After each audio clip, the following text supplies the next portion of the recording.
Good morning, good afternoon, good evening, wherever all of you are, and welcome to the Vic Akers Wonderland Road to Stadium Australia podcast.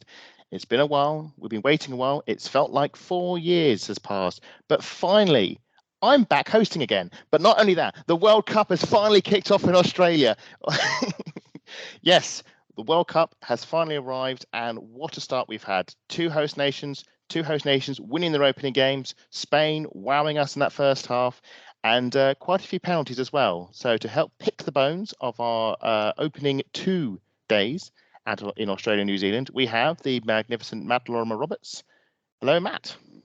Hello, it's nice to be part of the commentators club at the moment for those of us listening on or watching us on YouTube.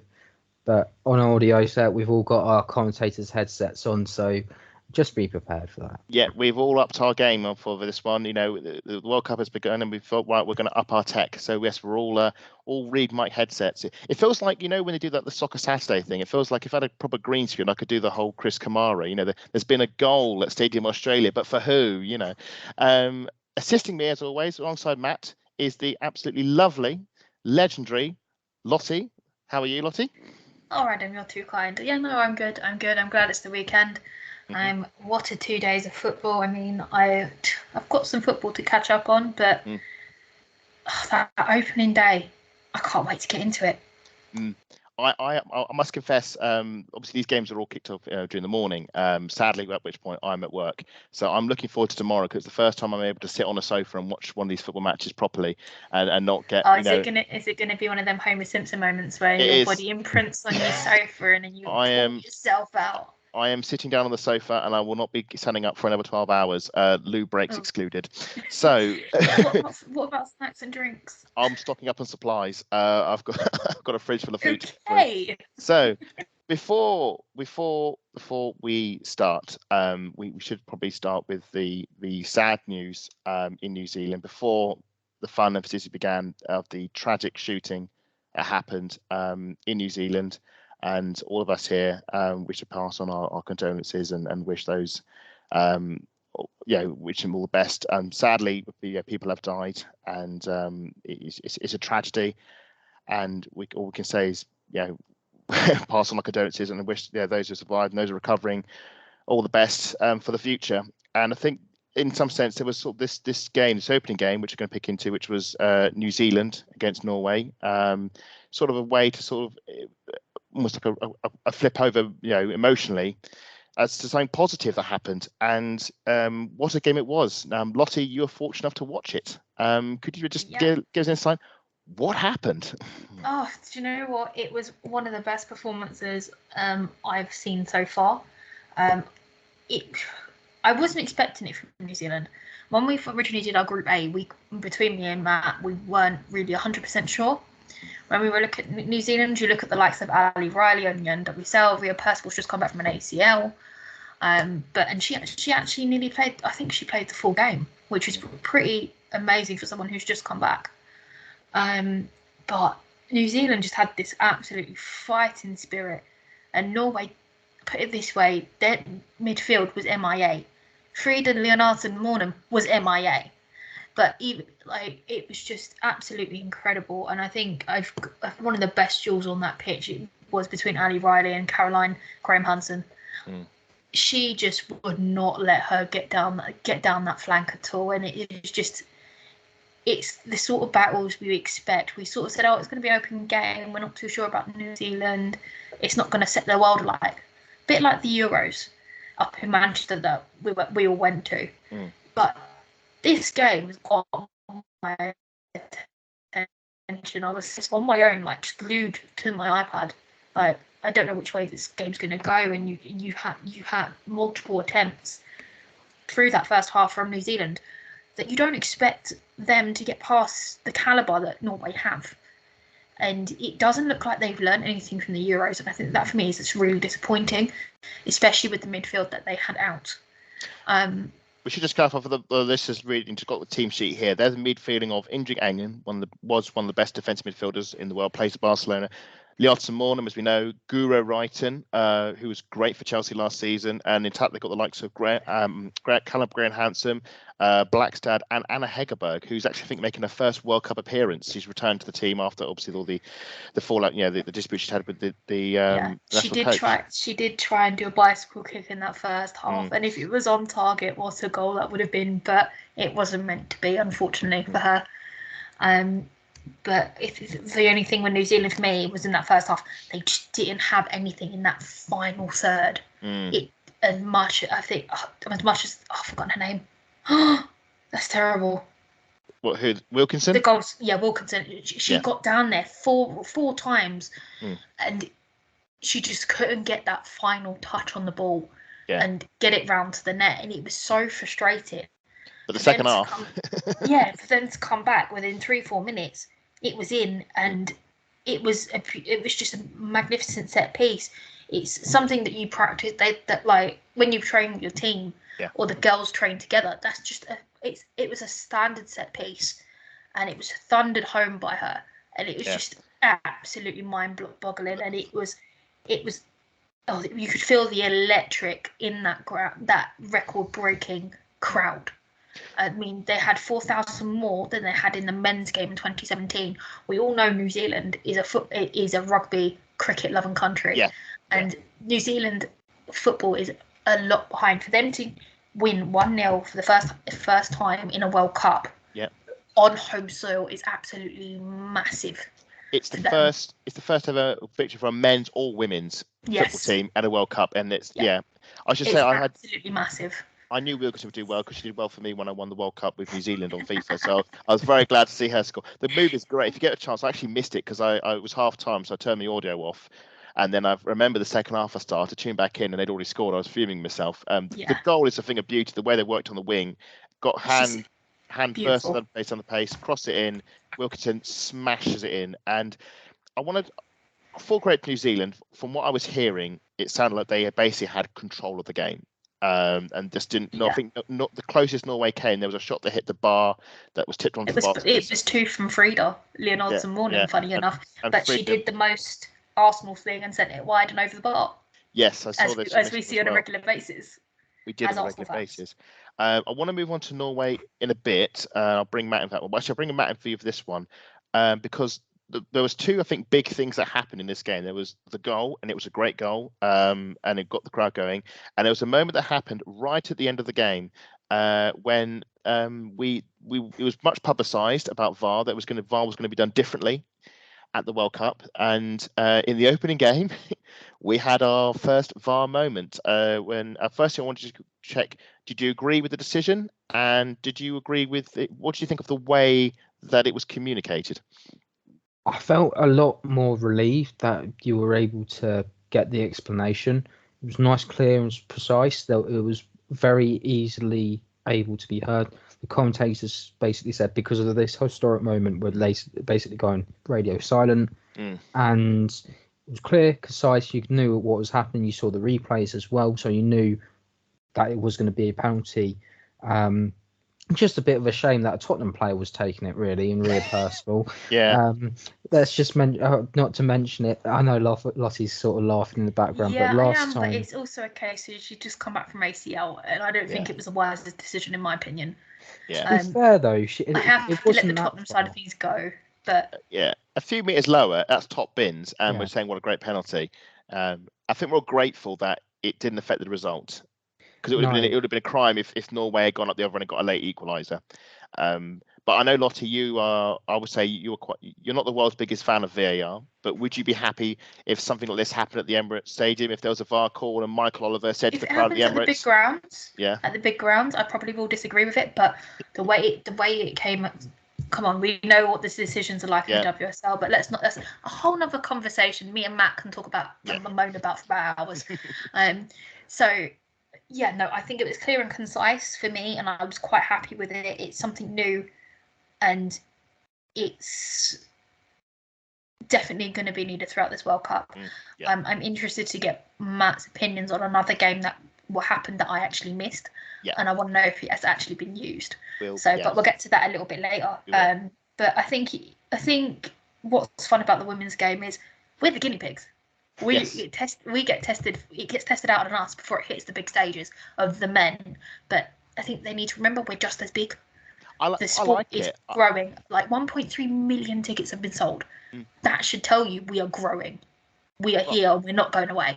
I like being a guinea pig because we're beta testing something. So it's like we get like an early access. No, I get that. I get that, but I'm some people look at it as a disrespect to the sport. As someone who's I get your point of view. As someone's profile, I quite like it. I'd also like it if we could also hear the conversation. But this is a start, and I think it's great. There's a limit to how much they will reveal because people will start calling them out on it, and it will go to the point where people will hunt them down other people on social media, and they're trying to protect pigeonhole a little bit. Well, it's not pigeonhole, but the referees in general. Yeah. So I get that. Last thing I want to tap onto this is Norway. We can all agree they were a bit of a disappointment at the Euros. Had a good game against Ireland, and then they Northern Ireland. Then they played England, and it didn't really go so well for them after that.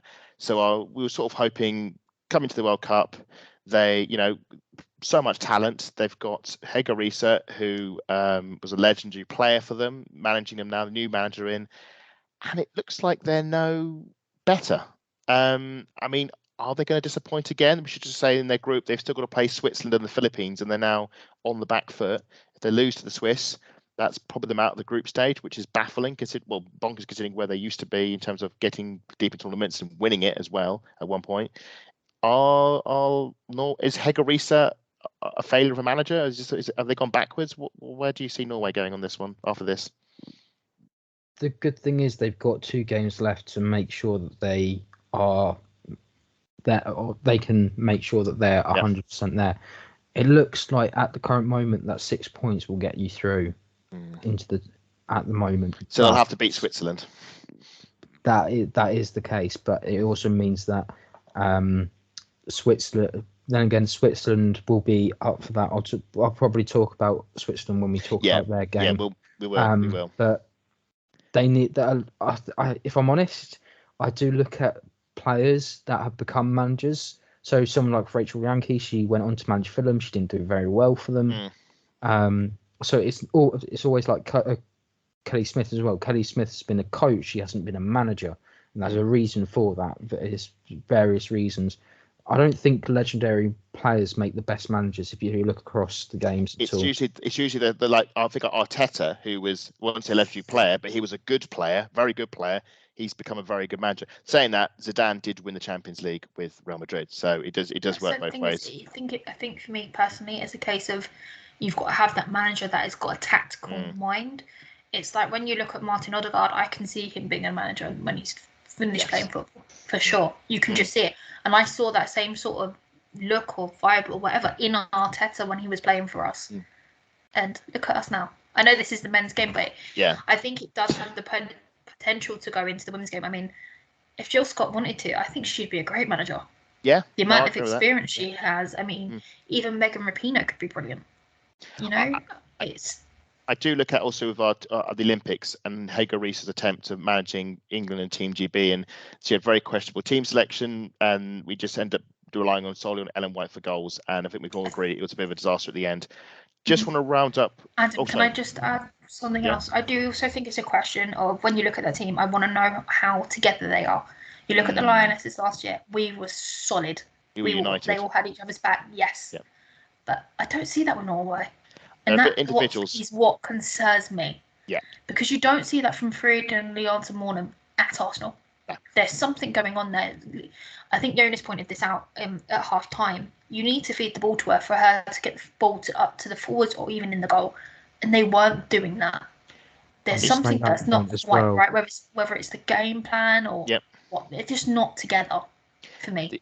Everyone was talking about Guru Wrighton as well being this extraordinary winger in the WSL last season.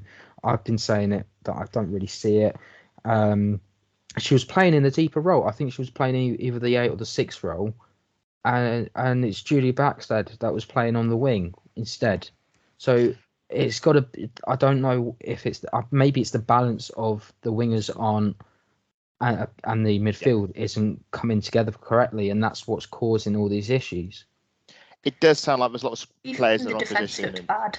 Yeah, I do worry for Norway because there's so much talent in there. They're a team that should be out of the group, and if they don't get out of the group, it's very worrying. However, with New Zealand, they've got a real chance of getting out of the group, and I always feel tournaments.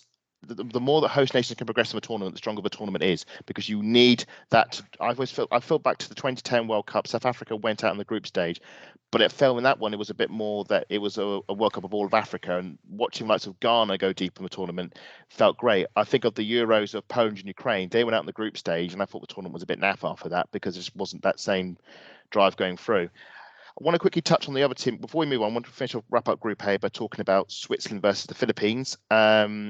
I think we can probably agree that probably went according to script, was a script, but according to what we've waited for to go, Philippines looked decent. Swiss won it. Another penalty. Firstly, an interesting feature we saw, which was the offside goal. Philippines scored, and it was very quickly disallowed, so quickly that even the commentators didn't realise it. There was a very humorous moment when they were like, "Oh, it must have been disallowed because they're playing anyway," using the virtual offside decision. Matt, did you see this decision live at all? And did you, or did you get a chance to see the offside call? So I had to watch it all back Yep. because I had no idea what happened at the time. So I generally thought it was a goal, and then they've got the commentator's gone, I think I've celebrated this more than she has. Yes. At the end of it, which is brilliant. But I like it because, again, it's something different, and it's almost that relief off the linesman as well. You're not shout. So I always look back at the Wolfsburg game at the semi-final. That I'm sorry, Lottie. It took so long, didn't it? It was a length of time it took. I genuinely thought that. I do apologise, Matt. I'm laughing because I remember your reaction to that game. I'm so sorry. Even if I'm honest, I think even the Wolfsburg's winner, you could have quite easily looked at it and been skeptical about whether or not it was onside or not. Yeah. But that the speed of it was great. It was just so quick, and I couldn't believe it, and it was great to see. I wonder what's going to happen though come the next season, whether or not it's going to be in the Champions League in the group stages. I would like to think I'd like that technology in the Premier League, in the Champions League, but I think there's probably going to be a bit more time of development before we get there. But it looks really good, and the fact there was no pause, there's no VAR, there was no wait, it was straight on and away we go. That's what offside should be. We don't even get a chance to debate it or question it. It's done like goal line technology, and away we go. The other thing I want to quickly talk to you about is there was obviously another penalty. Matt, was it a penalty? This one was a bit, it's a 50-50, but I genuinely don't know. I look back. We should just make it clear this was given by VAR. This was not given on the pitch, but there was a VAR intervention like we had with the earlier penalty, and they overturned it and made it a penalty. What happened was that there was a striker stealing for the ball and basically pipped the defender to the ball, and the defender trying to clear it actually kicked the back of the leg of the striker. Yeah, I think it's just an unfortunate one, and it's just it happens. But the referee played on, and then VAR turns around and says it's penalty. So yeah, it's simple as that. Which is a real shame. As someone who I know you're quite partial to the Swiss, big Leo Volti fan, Swiss look good. Yes, surprisingly so. I think I was more surprised by the fact that Philippines came out and actually decided to play. They weren't going to be on the back foot, and they were actually preparing themselves. I think the Philippines took a lot out of that game as if to say, well, okay, we only lost 2-0, but we've still got a lot to play for. And I think they're going to be whoever plays them in that last game. I believe it is New Zealand. Could be. No, it's not New Zealand. Sorry, it's Norway. They got New Zealand next. I think that's going to be the defining match between, if I'm honest, between. We were told that the Philippines could be one to look out for, and certainly they impressed me. And I do wish that goal had been on the side, because that would have been such a moment for them. And it did feel in a sense it sort of kicked the Swiss into gear. And they got the second goal, which I think the Philippines could defend it better. There are 3 pops of that goal. If they'd been a bit more alert and cleared the ball away. But no, fair play to Switzerland. They're doing a bit better than they did at the Euros. They actually held on to a 2-0 lead, and we'll see how they do. Up next is Group B, which we'll get to right after this break.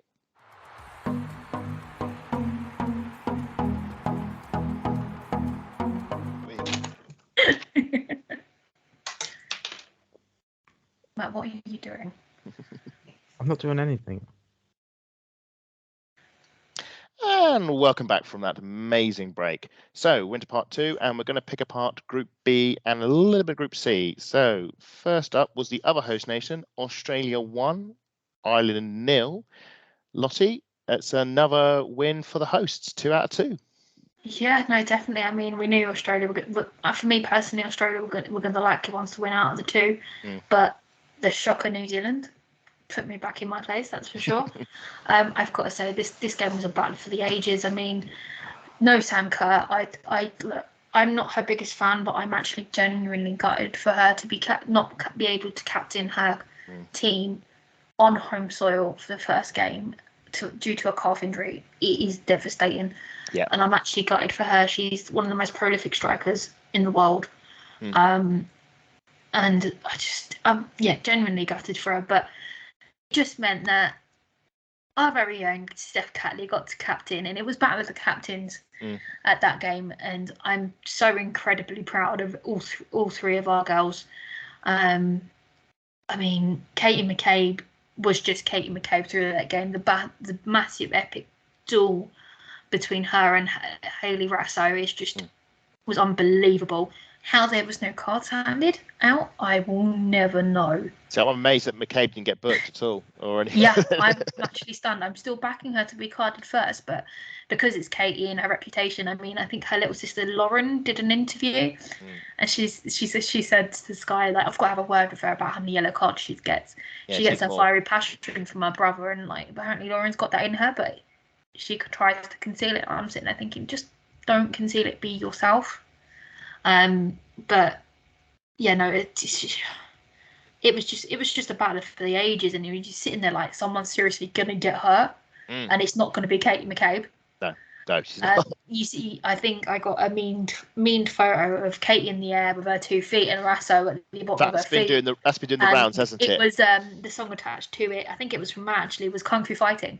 And I sat there and I wanted to laugh, but like at the same time, I saw the backlash on Woso. Oh, this is why she's a dangerous player. Yeah, but and actually, you look. So it was actually Russo doing the foul. That's the thing. It's been taken completely out of context. Exactly, you watch the clip. But it's Russo's also the Katie McCabe agenda, and that's what irritates me.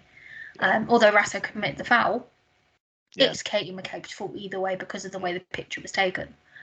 But I mean, I love duels like that. It was just as exciting as Ali Riley and Caroline Gray-Hampson, like we just spoke about. Yeah. It was battle for the ages, and we know Katie as an Arsenal player, and she will fight tooth and nail every minute. She was so unlucky not to score. I know, but at the end there was a chance, wasn't there? That was, if they were going to score, that was the chance. Yeah. Well, I'm annoyed because I predicted a 1-1 draw. So. But that was the chance. So Sam Kerr was injured, calf injury. We believe it's this game and the next game coming up is going to be injured. But I think that the thought is that she'll be all right for the third game. But it actually is a massive loss. I mean, it's the equivalent of us losing Leah Williamson or Beth Mead for the Euros. Or Frank Kirby. Or Frank Kirby. It's exactly the same. Yeah. It's like taking Vivian Miedemar out of the Netherlands. It's the same thing. And thankfully, and I say this, obviously rivals and all that stuff, but for the good of football, it's not an ACL. It's a calf injury. She can recover, and hopefully she'll get the chance to perform for her country, her home nation. Which on home soil. On home soil. I mean, she's the poster girl for this tournament. She's her face on the billboards. It's her on the adverts. If you haven't seen the Nike advert, go online, have a look. It's very clever. But Australia did win. 1-0, Catley penalty. I thought was taken very well. The penalty, it was I think it was Shiva, a shove on Rasso in the box, a stupid penalty, but Australia had been putting the pressure on. I do feel, I think we could probably agree that whilst it was a very physical contest in terms of shooting and accuracy and attempts on goal, a bit lacking. Probably saying, I think Australia probably missed having Kerr as the main forward. They did miss the taliswoman. If I'm honest with you, because you expect her to be there and she just pounces on the goal like she does in the WSL. Yeah. Although most of the time she is offside. But we know. She was more times offside last season than Stina Blackstone. Yes, I can't help that. It's just the way it is. But she is that player that will find a way to make that net ripple either way. And I have obviously turned off for half time. I run out to get my lunch and I've come back and I've tuned back in and Steph Catley's taken the penalty. Yeah. And I've got the aerial view of that, and it going past. Was it Mackenzie Arnold's in goal? Mackenzie Arnold's that's the Wes Maloney was in Wes the Maloney. Irish goal. You're scoring against your own goalkeeper there. No, sorry, Courtney Brosnan. Brosnan was the goalkeeper. Yeah, Ireland. sorry, I do apologise. I had to think about that then. I feel so incredibly stupid right now. But yeah, no, I'm just watching that go for it. I'm like, yeah, we've been there before with Steph Catley. We've seen her set pieces. Yeah. Guys, can we get Steffi on penalties at Arsenal, please, instead of Kate McKay? Do we do a substitute there? It's a fair shout. I mean, you do wonder if some of the results might be different if Catley was on the kick. Then it was a very well taken penalty. Speaking of McCabe and Ireland, they fought, I think, rather well. I think we agree. It's their first ever World Cup for the team. Probably seen as the underdogs, but I thought they accredited themselves very well. We're going to come on to the second game in a minute, but do you think Ireland could still get out the group based on that performance? If they were to maybe get a bit more off the green, maybe get on the score sheet would be an ideal, but could they get out the group still? As much as I want to back Haiti, I'm going to say no. It's Matt? The group of death. It is. I think they can, considering what happened between Canada and Nigeria. Yeah, which we're going to get on to. Yeah. But just for me, I think that game was so end to end. You didn't know what was going to happen, and it felt so much like a WSL game. Yes. It was like almost like Chelsea versus Arsenal. It was so end to end. The fact that Louise Quinn nearly got the header at the end, Katie McCabe having her shot at the end as well. I would have been happy with a 1-1 result, to be honest, because that was kind of what was deserved. But fair play. I would have been happy when I was out because I would have got it predicted correctly. But, before we move on, just want to there's a good interesting stat that did pop up, which I wanted to quote. So obviously New Zealand and Australia are the hosts, and they both won their opening games. Which I suppose in Norway can consider themselves quite unlucky because that is usually the trend when it comes to World Cups. The host nation wins their opening game. There's only been one team in the history of the Women's World Cup that has failed to win. The host nation has failed to win their opening game. Can you name who that team is? And I'll give you a clue. They have been a World Cup finalist. Sweden, Matt? I was going to say China. Lottie's right. It's Sweden. 1995. They lost to Brazil in the opening game. I just kind of the amount of times they've been semi-finalists, and I think they've been in a final if I remember rightly. They lost to a golden goal to Germany in the final. Yes, they did. The amount of times they've done it and not actually won it, it had to be Sweden. Yep. So they lost to Brazil when they hosted it in '95. It wasn't actually the first game of the tournament, but yeah, they lost their opening game. So in some sense, it was written in the stars, I suppose, that New Zealand and Australia would win. And as I said before, I think that makes the tournament a lot stronger. I hope they both get out the group. 100%. 100%. I mean, sorry, Adam. With that, it's a case of home with Australia, especially they want the home advantage of the crowd. Yeah. And I know a fair few Gooners who went down in their Catley shirts and their Ford shirts. Yeah. But they weren't Matilda shirts. They were Arsenal shirts. Oh yeah. So the football is massive over there. Yeah. But not as big as New Zealand because they're more rugby and cricket. Absolutely. So the other game in Group B was Nigeria versus Canada. Now, for those of you who actually got up at the crack of dawn to watch this particular thrilling encounter of a 0-0 draw, fair play to you. None of us did, but Matt, you have watched the game back without the luxury of knowing what the result was beforehand. What was the experience of it? It was, I think both teams were really sluggish. You look at what happened in that game itself. Christine Sinclair having an option of a penalty, and it was saved. It was a really good save actually in the end, but it just felt like they didn't have that match preparedness compared to, say, Australia and Ireland did in their game.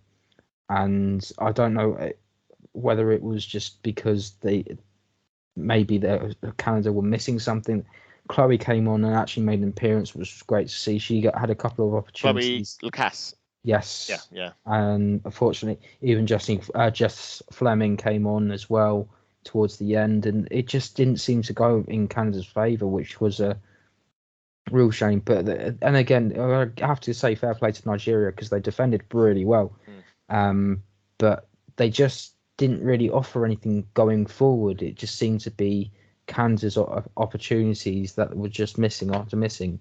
But bearing in mind, this is a team that have won the Cup of Nations more time than anything else. It was a very interesting matchup, but at the same time, it was almost like this was bound to happen. Adam, your 0-0 eventually happened. I know, and I'm thrilled because I predicted it right, and I feel so smug about it. I wanted to just go shout out. There was Sinclair missed a penalty. She scored it. She's 40 years old. I think she would have been the oldest goal scorer in the tournament, and she would have had that record. Six World Cups, which would have been incredible. And it felt like the stars were aligning there, and then it was a great save from the keeper, which fair play. The other incident was, of course, in the 98th minute, right at the end. There was a very, very nasty challenge, I believe, by Abaldon. And you watch it back, it's a horror. It's absolute horror. It's a cruncher on the ankle, and VAR had to intervene and send the player off. And thankfully, it appears that it wasn't an injury. It didn't result in a serious injury, which I think we're very, very lucky. But it's a shocker of a challenge. But Nigeria, it's 0-0 with Canada. And I think after that, with things of the art, Ireland probably think we still got a chance here, because Canada would be one of the Canada and Australia are the two teams you'd think would come out that group. But with a 0-0 there, suddenly the doors open for Ireland. So definitely one to watch there. The wait for Sinclair's potential record goes on, but it looks like the ball's in Marta's court now to potentially get that all important goal. She can have a nice sigh of relief there. Absolutely. So before we go to the next break, we're just going to touch on to Group C. There was one game for Group C that was played today, and for me, it was the best football we've seen at the World Cup so far. Lottie, I'm going to come to you for this one. Spain 3, Costa Rica 0. Oh, well, once that third one went in, the floodgates opened. Yeah. Well, first, I should say, not the third. After the third one, the floodgates closed. Yeah, no, but I've got your credits due for Costa Rica on that second half. When they came out, they did pin Spain back a bit and gave back a bit, and they kind of settled into the rhythm and stopped Spain settling down, which was really good to see from them. They didn't sort of just roll over and let the floodgates open.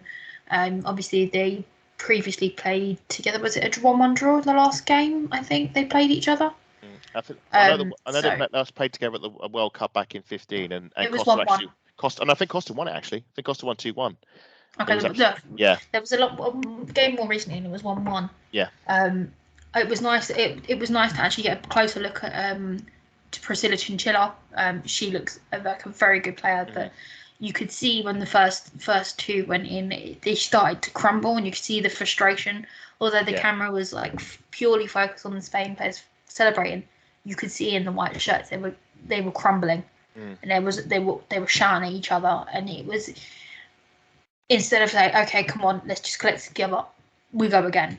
Yeah. And I think that doesn't help. So although you can say teams together, but how together can they be? The manager of the Costa Rican team, she's been managing. Since she's 28, she's been managing that team from a very young age, and they looked in Sunday's second half. They looked very structured and very resolute. I thought the keeper, Solera, had an incredible game. Some of the saves, there was a moment, I think it was like a 5-minute period where it was like Weldy save corner, Weldy save corner, Weldy save corner. It was like it was her against the Spanish team. Of course, the game was already lost. In a 6-minute period, they scored 3 goals in the first half. The second one from Baimati, a particular favourite. The way they worked their goal was incredible. Very unlucky with the own goal, and then Gonzalez, after a bit of a scramble, got the third. Interestingly, there was the chance for a fourth. Hermeso missed, well, I say penalty, it was saved. Very good save, and I thought it was quite fair, because I thought the penalty award, it looked like a penalty. On replay, it looked a bit like a flop over an outstretched leg. But this is sort of Spain we both saw when we were in the Euros. I mean, that 6-period spell, they looked incredible, but for the rest of it, they just couldn't score a goal. Because I was watching and thinking, right, here we go, we're going to see 4, we're going to see 5, we're going to see 6. The goals just stopped. Is it just rustiness? First game. Matt, I'm going to come to you in this one. You've obviously seen a bit of Spain. Do you think should we be worried, or will Spain kick it into gear as the tournament progresses?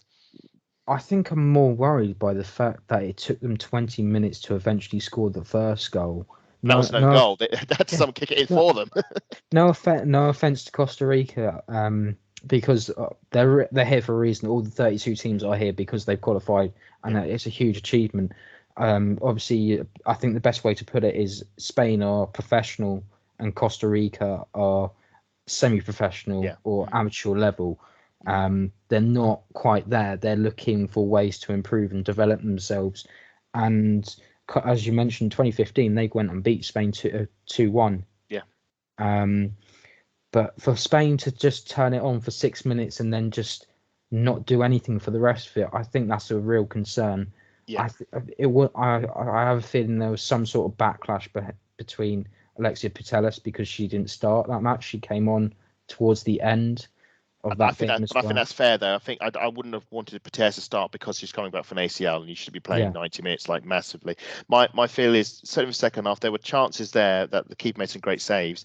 But there are also moments, and we know them as Arsenal fans, when the team is a bit laboured and they just pass around and around and around and around, and because they don't seem to have the confidence to take the shot, they're trying to. There's a few moments actually in the first half, early on, with their lead striker. She was in position to score, but she was chesting or heading or trying to pass it to somebody else to take the shot, and we saw that a lot of the Euros.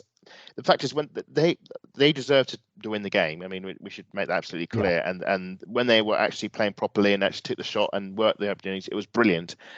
But yeah, there was just a moment of just felt like I remember when we beat them in the Euros, and they were great for a period of the game, and they just stopped playing, and that's how they lost it. And it did feel like after the third goal, and certainly after the missed penalty, I don't know, the game just seemed to flip against them. They've still got what was it called? Still got Zambia and Japan, to play next, and you'd hope we'd see hopefully a bit more of Spain after that, and maybe see them improve.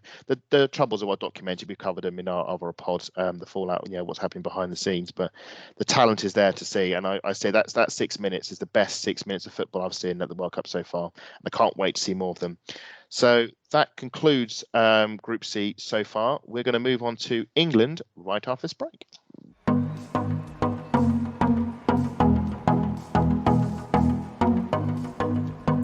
Absolutely top hole break that was. So part 3, we're talking about England because it may have not escaped me notice. It hasn't been really advertised that much, but England are playing at time of recording. They are playing tomorrow. By the time you listen to this, they would have probably kicked off, and fingers crossed it all goes well. And to see if they're going to do well or not, we're going to pick apart the team. So Haiti is the next opponent up. England haven't scored a goal since that amazing game at the Villa Melissa, which the lovely Lottie and the magnificent Matt were both lucky enough to go and watch. Going into this game, it looks like Millie Bright is back as captain. Matt, good boost for defence. That will Millie Bright solve our because our defence looked a bit wobbly, shall we say, especially against Australia. Is the return of Bright just what we need?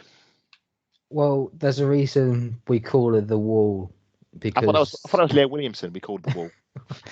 Well, you have to put it this way: every time she's at Chelsea, she's blocking things left, right, and centre. Yes, she is. She does exactly the same role for England that she does for Chelsea, and Leah Williamson's given that sort of free range to go pumping into that midfield and play that long ball, or she can play it into Kira Walsh. She can then play that other players in. I think when we looked at the 23, I think we've all had our disagreements about that 23, if we're honest. Certain players should be there, certain players shouldn't be there. Listen, I'm not going to name names, but that's just, if you're move on. If you're asking me for a starting 11, no idea about that starting 11. But for Millie Bright to be captain of the country, I think it's a new thing for her, and I think she's going to be really up for it. I think she's going to be very much the I'm trying to think of the right person. Almost a Roy Keane, Tony Adams, shout in your face sort of captain. Vocal. I lean more towards Tony Adams personally, because you've seen her scream at people, and she will do that if needed. But at times it's going to be needed, especially in those games whereas Lee's sort of like the that old commercial where it goes, calm down, dear, it's only a commercial. She'll be more calm and collected. And thank you. She's more calm and collected. But I do find it a bit odd that Mary Earps is the vice captain this time around. Nothing against Mary Earps. I'm sure she's going to make a fantastic captain. But when you need someone to when there's like some incident, you don't want Mary Eppes jumping up the other end of the towards the other half just to try and sort out a bundle or a brawl or a handbags being thrown left, right, and centre. I mean, we discussed this on one of our previous pods when we were talking about the Manu Zinsberger being vice captain. This is always what I felt with goalkeepers. I've never felt should have a captaincy role in the club. They're great vocal leaders, but I wouldn't have them in those positions because they're just poorly positioned for any instance happen. Lottie, a lot of debate at the moment of the striker. Obviously, Ellen White retired. It looks like it's a pick between Russo, at Beth England, and curiously our left back Daly. Who do you think should be the number one starter come the Haiti First of all, that left back comment was to rattle me, and I am going to correct you. She's a striker. She scored the most goals this season in the WSL. All right, you need to behave yourself. For me personally, it's Rachel Daly that starts, and it all depends on where the team play. If you've watched any minutes of Aston Villa this season, you will realise that the team do feed the ball across to Daly. They don't feed it like give it in, expect it to shoot straight in. These world-class goals that we have seen this season don't come from that. Whereas you see Russo, she likes to play a bit deeper, and she is that literally grab the ball in the net, and that is it. Whereas Rachel Daly does need a little bit more time. I think for me personally, Rachel Daly does start, and then Russo is that impact player off the bench like she was for Ellen White. I think that is where she's much more useful and to be utilised for me personally. And then there's so many questions about this team. For me, for instance, I would be starting Lottie Wobben-Moy over Jess Carter at centre back, because that's a lot of the talk now. I wouldn't put Jess Carter at centre back. I don't trust Jess Carter. I trust Lottie. What about Alex Greenwood? She can play left side centre back. She's left footed. Yes, she can. She can. But then who plays out? Who plays out on the left? Probably either Carter or Neem Charles. I'd rather have Alex Greenwood there because that's where I want her. And I'd give Lottie the minute. Lottie and Millie, solid, absolute solid wall. Fair enough. And then Lucy Bronze on the right. But the thing is, you've got Daly up front in that number 9 shirt. That's where she should be. That is where she's registered as. I know it's going to be really difficult for Villa fans to get their head round. But if you've watched her all season, and I'm sure Villa fans will agree with me here, she's a fantastic striker. If you've seen her season footage at Houston Dash last season, beautiful. I am saying it in jest. Season 4. Yeah. I know, you're an absolute wind-up because you know I will get irritated every single time. I should say, we were there at the Meadow Park last game of season, and we gave her a bit of stick, and she went and scored in just before half-time. She won the Golden Boot. She's a brilliant striker. She thrives off.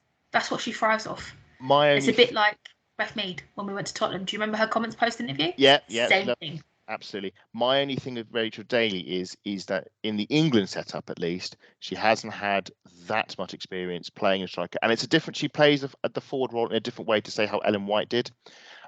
She's very aerial, very pacing behind. I think she's a great forward and would be great for England. My only worry is that how much time she had to acclimatise to playing as a forward for England. But get that, and that's why I said what I said. When you look at Russo, she plays deep, whereas Rachel Daly needs the ball fed into her. That's the difference, and the way England play will be very key to how many goals she gets, as well as Russo. My worry isn't the striker; it's whoever. I have a feeling we all are going to go. It's Rachel Daly up top, and then Leslie Russo. It also depends who's playing that attacking midfielder role, the Frank Kirby role. Right, this is what I wanted to get to, Matt. Actually, I've actually got an interesting point on that. Yeah. What would you guys think? I can't remember what pod I was listening to, but there was a suggestion of Lauren James filling that role. Right. This is annoying because you're now picking apart the points I was going to throw at you. So this is the conundrum I have, because Ella Toon, I think we can agree, has been great as a 10, but I always feel that she plays best when she's playing as Russo as a striker. The problem is I think Russo works better as a substitute striker for England to come off the bench like she did at the Euros. But if Toon is replacing Kirby as a starting 10, you're not getting that connection. And we saw in the Portugal game the two sort of swapped Toon on the way needs to in come off the bench. with Russo. Off the bench. Either Toon with Russo or come off the bench together or starting together. So I would be for Lauren James playing as a 10 and then having maybe Hemman Kelly as wingers. But what's now happening is now you're running out of options off the bench to play because you're still playing. There's a little conundrum there, and it's for Serene to solve. I mean, once she picks a starting 11, she starts to stick with it. So it may well be that what we see on against Haiti is what we see for however far we go into a tournament. But I was intrigued by James playing as a 10 in that Portugal game. So I'd like to maybe see if she could start there instead, and then have Russo and Toon come off the bench. But obviously we'll see how that goes. We think we can probably agree Walsh and Stanway will start in the midfield. Yeah. Is there any room for Beth England? Will we see her at all? She didn't play at the Euros, but she's been, in a bad Spurs team, she was very good, kept them up. Surely she deserves a crack, maybe even as a substitute striker. See, that would be the alternative. Is you could almost play a 4-4-2, but almost instead of having the wingers, almost have attacking midfielders on that can drift into the wing. So almost like Lauren Hemp on the left, Chloe Kelly on the right, for example, instead of having the attacking midfielder, Georgia Stanway and Kira Walsh in that middle together, because we know they work so well together. And then having potentially Beth England and maybe Rachel Daly together. That way you've got a little bit of Beth England can do the pressing. She can go and score goals, and she can be a bit of a nuisance in the box. There's a bit of the same as Rachel Daly, but it's up to Serena. If I'm honest, I have a feeling Beth England's going to have a bit more to say this time around on her, because I think of the limit of the strikers compared to the Euros. So if I could quickly, Matt, if I could quickly get to you, what will be your ideal starting 11 for tomorrow / today / 2 hours ago? So we all know Mary Earps is going to start in goal. Yeah. Right back, we all know is going to be Lucy Bronze. Then you've got centre back of Millie Bright. Who's your partner her with? For me, Niamh Charles isn't a centre back. Esme Morgan's not a centre back. Jess Carter looks lost when she was playing centre back, or even when she was playing on the wing. So that limits you to Lotta or Alex Greenwood. And Alex Greenwood spent a lot of her time more as a centre back these days than as a left back. So if you put her at centre back, that then means you'll probably see Jess Carter at left back, and that kind of worries me a little bit, because against say a Spain, a Germany, Australia, she will be exposed. But against Haiti, I just have a feeling that she'll end up playing. Walsh and Stanway will play together. Who plays in the attacking midfield role? I don't know. I genuinely don't know. You know what? I'm going to make an odd shout here. I'm going to say Laura Coombs. Oh, okay. And then you'll have Hemp, Daly, and Kelly all starting up front. But that would be probably what I would do. But knowing what Serena's like, she'll probably avoid that, and she'll probably put Lauren James in an attacking midfielder role, and you'll probably see Alex Greenwood at centre back and Jess Carter at left back. I think you want Merps in goal, legendary Merps in goal, and it will be Bronze on the right back, Bright obviously centre back. I think that'll be a huge lift to have her back in defence, because I think we have been a bit ropey without her being there. She was one of the two obviously linchpins in the defence, and for me, the most important bit of defence is the centre two, and that's why I would have Alex Greenwood, a complementary left foot centre back, and she is the more defensively secure out of what we have available to us. I'd have her there, and then I would sacrifice having a weaker player at fullback. And I know I've been making jokes about having Rachel at fullback. I'm not suggesting with Rachel at fullback, but Serena was willing to have a non-defensive player play that position during the Euros, and it worked. So I'll be happy thinking Jess Carter can play that role. And as much as you may think she looks lost, she's played that role for Chelsea, and Chelsea are winning league titles, so something must be right there. So I'd have Jess Carter as my left back.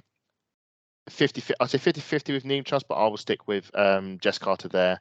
And then midfield, Stanway and Walsh picks itself. Walsh is the DM in the 4, and there's a 6, and Stanway's sort of slightly more advanced, sort of the 8. And then the attacking 3, I think it's going to be Kelly and Hemp will be the starting wingers. Obviously, we'd love to have Mead's not available. And look at the options we have else on there. I think Katie Robinson would be the other one, but I can't see her bring on. I think she's too young for it. I think she'd be a bench option. The sad thing is we're now using our bench options to start in the wing positions. And now we got nobody else on the bench because the other players would be Nikita Parrish. Well, she didn't get picked. Beth Mead, she's injured. Frank Kirby as well. So Kelly's now coming off the bench and going wide. And who was it on the? It was Kelly Toon and Russo. So I think it will be. Yeah, I would want things. I think she'll start Toon at 10. But I want her to start James at 10, and I think if she starts Toon at 10 and puts Russo on the bench, I think that's a mistake. Who am I to question the wisdom of Serena? I mean, she won us the Euros, but that's the way I think. Actually, I think I would want Pete personally. I would want James at 10. I'd want Kelly and Hemp wings, and I'd want Daly starting, and then I'd want Russo to come off the bench with Toon in the second half as the legs begin to tie for Haiti. We're going to get on score predictions in the next section, but I just want to quickly, as we're covering England, Lottie, Matt, are England going to win? Yes. Yes, Lottie, are England going to win? Yeah, they are, and I completely agree with your teams. So you're not going to give us your own? No, I'm not. I'm not going to at all because there's so many question marks over this team for me at the moment. I'm not confident that we'll win it. If we had the likes of Kirby, Mead, and Williamson, as I've said before, it's ours, no problem. But I need to see them scoring to be comfortable. We haven't scored in 3 games. No, so that is the big factor for me. Serena's told them they need to be ruthless, and that's what I want to see. I'm going to say we're going to win 3-0. Okay. I think this is going to be fascinating because as the drop off his quality is once we've having lost these players to injuries, the Kirby, Mead, and Williamson, that they were high quality players that crucial to us winning the Euros. We don't have them now. So it's, who do we got left that can fill in? And I do think at the moment, prior to watching the game, there is a drop off in quality, and it's up to these players to obviously prove me wrong. We're going to cover the rest of the matches that come between now and the next pod, and there are quite a few. But we'll do that right off this break.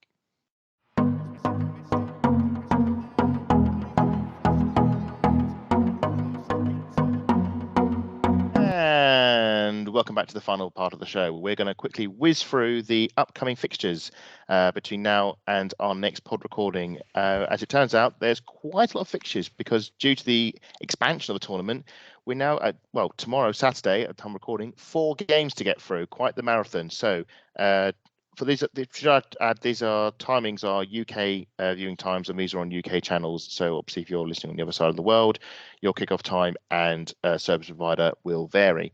But 2 o'clock in the morning, USA versus Vietnam. That's on the BBC One, and then we go 8 in the morning, Zambia versus Japan, BBC Two. That will round off Group C. Then England versus Haiti. That's 10:30, Group D, ITV1. Lottie, Wibben-Moy, and Lesia Russo will hopefully be shining. I think we can all agree on that one. And then 1 o'clock in the afternoon, Denmark versus China, Group D on BBC Two, and that will be when Katrine Moller-Cool will be taken to the stage. Are we all excited to see if she gets a nod and gets a go? Oh, 100%. There's a reason why I named my fantasy football team after her, and it's Cool Runnings. It's very cool running, absolutely. Very, very talented. I think I would say we didn't see the best of Cool, say in the first half season. She's trying to sort of bed into the team. It's a case of her settling down. She's settling down. Give her some time, but there's potential there. 100%. Didn't help that she was playing on the right hand side most of it as well. Yeah, we were sort of having to play players out of position to finish the season. I think there's a really good really talented player in there. I think she's a bit raw potential, and I hope we get to see some of that potential. On Saturday afternoon against China. Moving on to Sunday, Sweden versus South Africa. Our Swiss contingent of Lena Hurtig and Stina Black seems to be playing. I think Amanda Ilestedt, I think she's got an injury at the moment, so sadly she won't be out of it. I'm really excited to see how Stina does. She had a great end to the season with Arsenal, and I hope she can continue that form into the World Cup.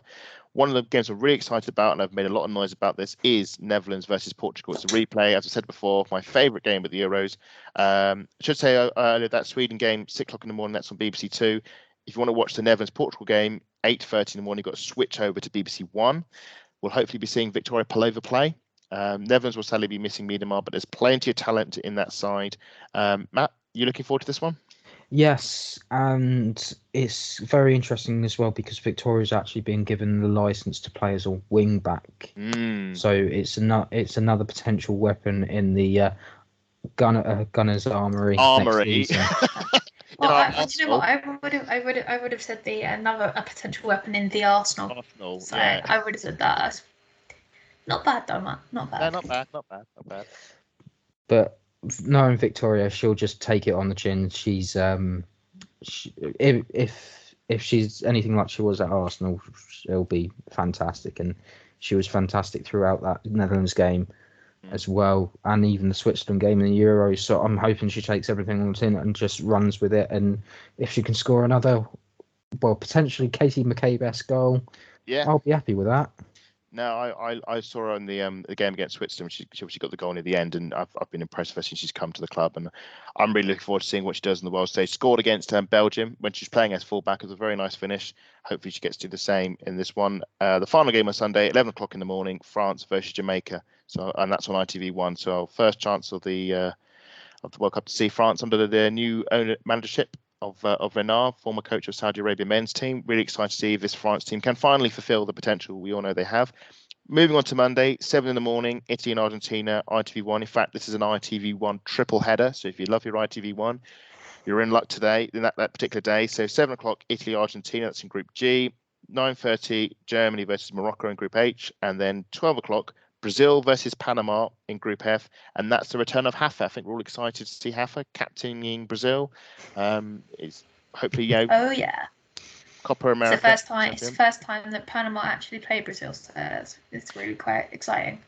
I think this is the thing I'm really excited about, is seeing the likes of Panama, Vietnam play, for the first time in these tournaments. Morocco, another one. It's the unknown factor. That's what it was like with me in New Zealand. I was like, and now I'm just like, now I understand why everyone loves certain players from that team.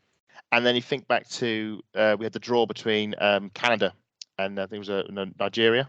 Yep. And proves that you can get a result. You can get a 0-0 draw against your teams, and that is massive. That's massive for your chance to get the group. So hopefully we'll see some more 0-0s. Fingers crossed. To round up, we'll be 0-0s all round. Will be fantastic. Tuesday, obviously, we'll record the next pod, but there will be 3 games on that day. 3 o'clock in the morning, Colombia versus the Korean Republic. That's in Group H, BBC One. Then 6:30 in the morning, New Zealand versus the Philippines, RT1. So that's back to Group A again. New Zealand, if they get a win, New Zealand beat the Philippines, they'll be out the group. That'd be insane. Yeah.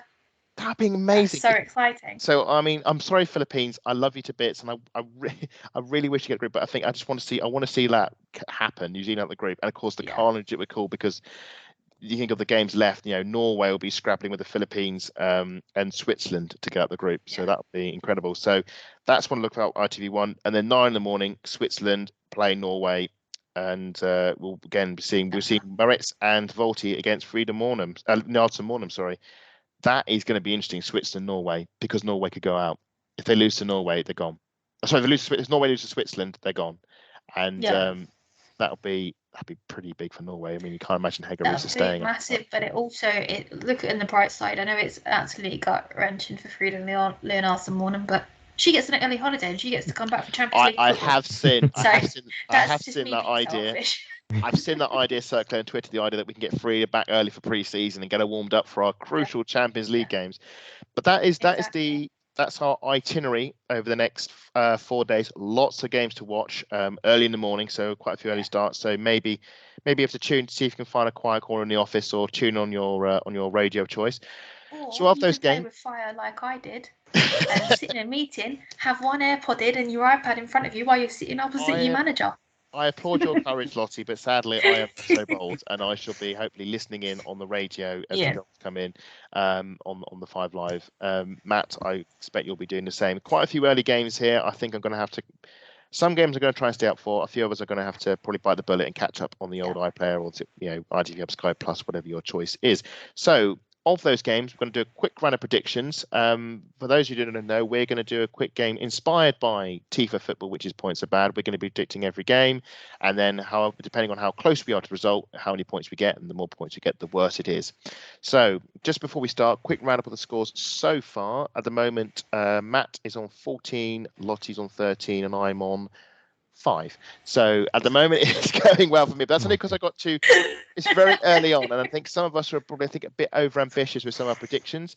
Obviously we encourage ambition, otherwise the game's not that much fun, and I did get lucky. I got 2 correct. So we'll start with Saturday's games. So USA Vietnam, and what I'm going to do as we're doing it, I'm going to type it in. We've got a because I love spreadsheets, I created a really nerdy spreadsheet to do it all automatically. So we'll start with USA versus Vietnam. Lottie, where do you reckon this game's going to go? 3-0 USA. 3. There's the unknown factor. Mm-hmm. So, and for me, I really need the fantasy points from Sophia Smith. Yes, we should also add we are running a fantasy league on the She Plays. We've had quite a lot of people join in, which has been great fun. We can't wait. Well, what we'll do is when the first run of fixtures are all complete and everyone's got all the points to the board, because at the moment I think there are certain players in the league. That's because they predominantly pick players that are in the opening few games. So once everyone's had a clean run through, we'll announce once standings. We've got then. past round 1, we'll start mentioning them in the pods, of course. Absolutely, and the more creative your team names are, the better. So, Matt. See, what I want to see is someone to outdo me with cool run-ins. I haven't seen anyone yet. That was a pretty good one. I went for Roosters on Fire because I'm so unoriginal. I think Matt complained about the price. You can do better. I could. Yeah, Matt, both Harry and you could do better with your names. So I don't bother with my names. That's why. Sorry, Adam, go on. What's your USA versus Vietnam? What's your prediction? I'm going to be a bit more adventurous with this one. I'm going to go 5-0 USA. 5-0, okay, right. It's just bearing in mind that in 2019, USA ended up winning 13-0. I just have a feeling that Megan Rapinoe is just going to go, you know what, I want that golden ball at this tournament. I'm torn here between going 4-0 or 7-0. I'm ready to go half a difference. You know what, I'm going to go for it. I've got the points in hand. I'm going to go 7-0. I think the USA are going to crack out. I think they're going to do another Thailand, wasn't it? They beat 13-0, so I think they're going to do the same there. So that's my prediction for that. Zambia versus Japan, I think is the next score. Is it Group C? Yeah, so that's the other half of the Group C draw we had earlier. Lottie, which way do you reckon it's going to go? The thing is, they beat Germany 3-2. Germany. They did. Bam. So yes. I'm gonna. Yeah. I don't know Japan's form at the moment. That's what's really irritating me. 2-1 Japan. Yep. Okay. Fair enough. I was going to go 2-1 Japan, but I'm not going to copy you. So I'm going to go because I do think Zambia are going to do it. I just think Japan are a bit ropey at the moment. I'm going to go 3-1. I am backing. I am double backing. The underdog. Zambia here. Yeah. Well, let's see. Matt, who's your call? I'm going to go 2-2. 2-2. Okay. Fair enough. 2-2. Fair enough. So moving on to the next game, which is England. We all think England will win. Now, Lottie, you put your stake in early. You said a 3-0 win for England. I did indeed. So Rachel Daly hat trick. Well, okay. Fair enough. I think it's going to be tighter. I'm going to go 2-0 because I think we've stolen. So Matt, which way are you going to go? You know what? I'm going to just say it. I've been predicting 2-1s and I haven't had a 2-1 yet. You're sticking with it. You stick 2-1. I'll go with a 2-1. Just okay. Haiti going to score against England. I like your. It's going to be something that's going to happen, isn't it? Because England, it's like when England played Panama. Panama got their goal against England. Yeah. So it will happen. Okay, moving on to Sunday, Sweden versus South Africa. So this is Stina and Co. against South Africa. I'm going to go Matt for this one first. Matt, which way do you reckon this is going to go? 2-0 Sweden. 2-0 Sweden. Okay. All right, so Matt has gone for 2-0. Lottie, which way do you reckon it's going to go? 2-2. So, okay, 2-2 South Africa. Okay, I think this will be Sweden, but I think it's going to be low scoring. I'm going to go for 1-0 for Sweden. So moving on to the Netherlands, Portugal. I'm going to go straight in now. You've missed Denmark and China. Have I? Denmark and China?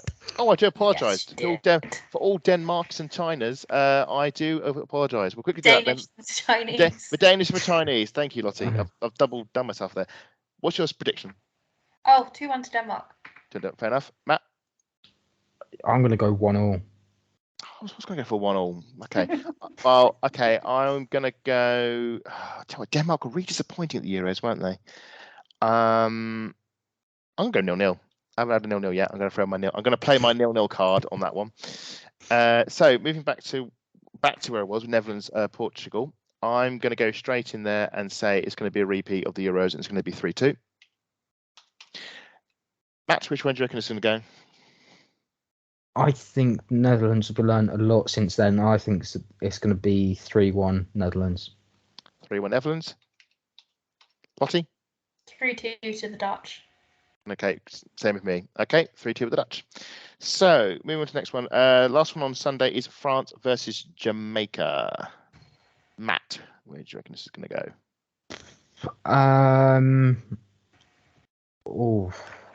I'll go 2-1. A 2-1 France. Okay, Lottie? I'm going to go 3-2 to France. Here's France. I think this is going to be like the opening of the Euros, and I think France is going to go for it. I'm going to go 4-1. Monday, Italy versus Argentina. 1-1. 1-1. Matt? 2-1 Argentina. 2-1 to Argentina. Okay. I think for most of you so far, I think we've been going sort of home wins for this one. So you've gone away on that one. That's interesting. Argentina, Italy. I think this is going to be a draw. I'm going to copy Lottie on that one. Germany versus Morocco. I'm going to go for 2-2. Oh, you think the Germans will slip up on this one? Potentially. Okay, I like it. I like the ambition. Matt? You know I like a German slip up. Well, don't we all? Especially when it's in the Euro final at Wembley.